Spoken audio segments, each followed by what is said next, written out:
Okay, this is the 57 Thunderbird working on the right rear quarter panel, and I've gone ahead and fixed this. Looks like we're pretty close in here. Got a decent fit. I've got it kind of screwed in there before I do my welding, but other than that, let me back off a little bit and show you what I've got. And you may want to see my other videos on how I'm fitting this thing up. This is the inner fender liner for the rear quarter panel. Let me back up a little bit. There we go.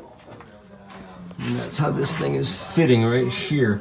And the way I've been working this is, and I'll show you on the next video, is I put in a, I go ahead and put in a fender skirt to make sure I've got this thing done the way I want to. And right now it's not looking great right through here. I'm going to pound that out a little bit.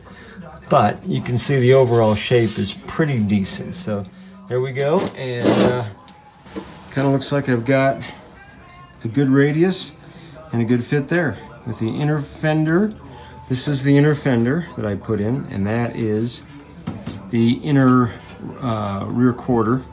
And then obviously this is the fender lip, because we had some rust up here. All the way to the front there. Boom. Look at that. Back to work.